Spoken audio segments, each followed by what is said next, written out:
Good morning সকলকে, আবার চলে আসলাম আমাদের দার্জিলিং ব্লগটা নিয়ে। তো আজকের ব্লগটাতে হচ্ছে আমরা কিভাবে ফিরছি সেটাই তোমাদের দেখাবো। তো মেন যেটা দেখাবো প্রথমে সেটা হচ্ছে আমরা গাড়িটা পার্ক করেছিলাম কিন্তু এই জায়গায়, ঠিক আছে। এটা কিন্তু তোমার ম্যাল রোড থেকে মিনিট 5 মতো দূরত্বে।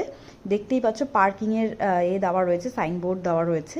তো এখানে আমাদের গাড়িটা পার্ক করা ছিল। পার ডে ওরা 400 করে চার্জ করেছিল। তো একটু বার্গেনিং করে তোমরা ওটা 350 375-এও করে নিতে পারো। হ্যাঁ, এবার দেখবে ওপর থেকে এই যে আমাদের গাড়িটা নামছে, একটু উঁচুতে রাখতে হবে গাড়িটা, মানে একটু উঁচুর দিকে, যেহেতু পাহাড়ি রাস্তা। কিন্তু এখানে সেফ আছে, ঠিক আছে, গাড়ি রাখা কোনো অসুবিধা নেই। হোটেলে তো জানোই যে গাড়ি রাখতে ভীষণ প্রবলেম। ম্যাল রোডে যদি হোটেল নাও সেক্ষেত্রে তো আরও সমস্যা। তো সেই জন্য আমি বলবো এই রকম জায়গায় যদি গাড়ি রাখো তো নিশ্চিন্তে রাখতে পারো। ফেরার পথে আরও একটা ভালো জিনিসের দর্শন আমরা পেয়ে গেলাম, সেটা হচ্ছে মেঘে ঢাকা কাঞ্চনজঙ্ঘা। দেখো যতদূর দেখাতে পারছি দেখাচ্ছি তোমাদের, মানে জাস্ট চলার পথেই দেখতে পেলাম, হঠাৎ তাকালাম দেখলাম কাঞ্চনজঙ্ঘা দেখা যাচ্ছে। তো এর থেকে বেশি পাওনা আর কী বা হতে পারে দার্জিলিংয়ে। একটু আগে আমরা ফিরবো হচ্ছে হিলকার্ট রোড দিয়ে। তো একটা বীভৎস জ্যাম এখানটা রয়েছে, যদিও আমরা এত সকালে বেরিয়েছি, এখন বাজে 7টা, কটা বাজে, 7:30, 7:35, মানে আমরা বেরিয়েছি আরও আধ ঘন্টা আগে।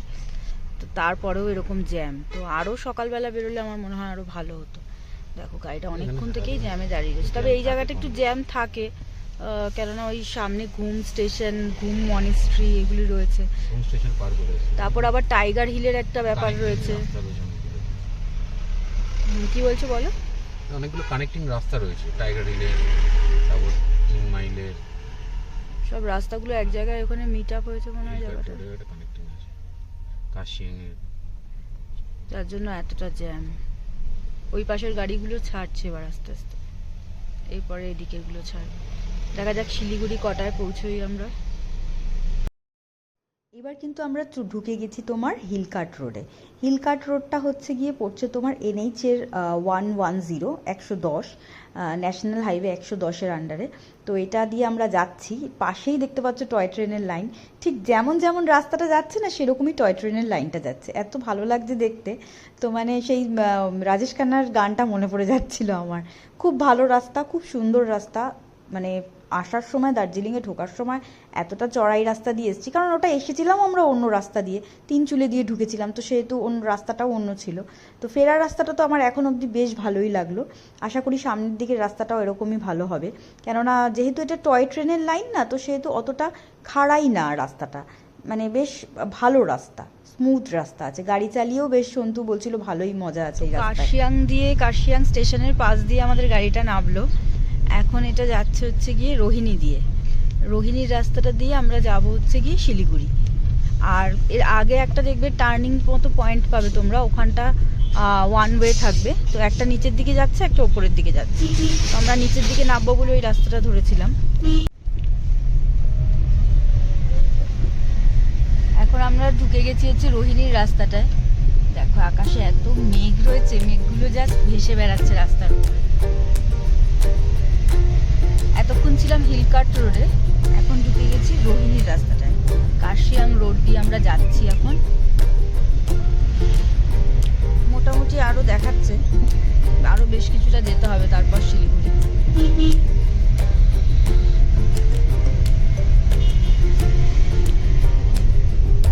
এতক্ষণ ওয়েদার ক্লিয়ার ছিল, এখন আবার দেখছি বেশি একটু মেঘ রয়েছে এখানে।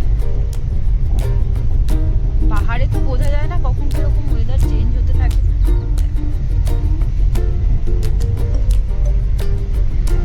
তবে রাস্তাটা কিন্তু ভালো, এই রাস্তাটা দিয়ে আসতে পারো তোমরা। একটু জ্যাম অল্প পেয়েছিলাম আগে, কিন্তু তারপর একটু জ্যাম নেই রাস্তাটা, যদিও আমরা অনেক সকাল সকাল বেরিয়েছি যাতে এই জ্যামের ঝামেলা না থাকে।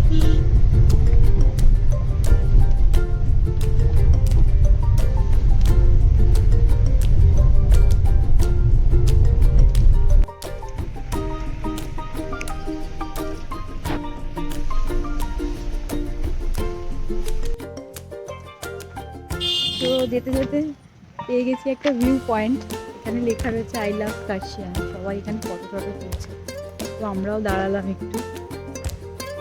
এই হচ্ছে ভিউ পয়েন্টটা। এটা হচ্ছে কাশিয়াং স্টেশন থেকে একটু নেমে আসলেই মেঘগুলো ভেসে যাচ্ছে। I love Kashia. আর ওই যে আমাদের গাড়ি দাঁড়িয়ে রয়েছে। গাড়িটা মাঝে মাঝে একটু দাঁড় করানো ভালো, অন্তরও একটু রেস্ট হয়ে যায়। বেশিক্ষণ না, মিনিট 5-7 বেশি দাঁড়াই না আমরা। ব্যাস, তারপর আবার গাড়িতে উঠে পড়বো। কিচ্ছু দেখা যাচ্ছে না আসলে, এত মেঘলা ওয়েদার, কিছুই দেখা যাচ্ছে না। এই হচ্ছে ওয়েদার। এই রাস্তাটা ধরেই আমরা আসলাম, এটা হলো রোহিণীর রাস্তা।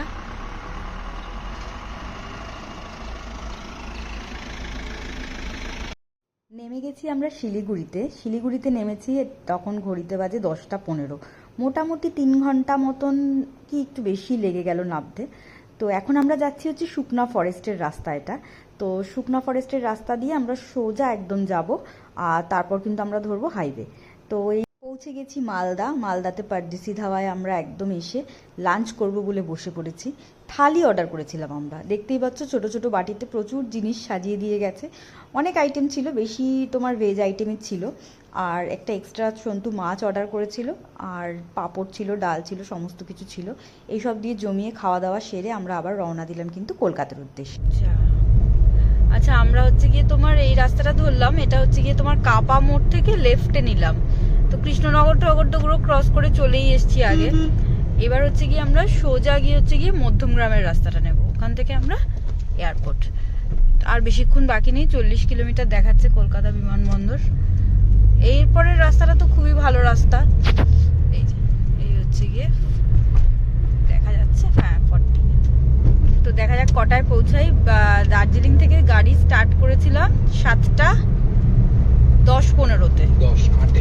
7:08 সন্তু একদম এক্সাক্ট টাইম বলছে, 7:08 দার্জিলিং থেকে গাড়ি স্টার্ট করেছিলাম। আর গাড়িটা বাড়িতে যখন পৌঁছাবো তখনও আপডেটটা দেবো কটায় পৌঁছালাম, টোটাল কত ঘন্টা জার্নি করলাম। আর রাস্তা খুব ভালো বলে অতটা কষ্ট হয়নি আমাদের, আমরা অনেকবার দাঁড়িয়েওছি, দাঁড়িয়ে এসছি আমরা। তো চলো দেখা যাক এয়ারপোর্ট কতক্ষণে পৌঁছানো যায়। ঘড়িতে বাজে 9:15, দেখাচ্ছিলাম আমি ঘড়িটা তাই জন্যই তোমাদের, যে 7:10 থেকে 8 থেকে 9:15-র মধ্যে ঢুকে গেছি বাড়ি মোটামুটি। আর 2-3 মিনিট লাগবে আমাদের বাড়ি পৌঁছতে। তো মোটামুটি জার্নিটা খুবই ভালো হয়েছে আমাদের, রাস্তাটা ভালো বলে এই ফার্স্ট টাইম আমরা গাড়ি নিয়ে গেলাম। তো যারা যেতে চাইছো অবশ্যই যেতে পারো, খুব ভালো রাস্তা। আর নেক্সট ব্লগে আবার তোমাদের সাথে দেখা হবে যেখানে যাব। সবাই ভালো থেকো, সবাই সুস্থ থেকো, টাটা।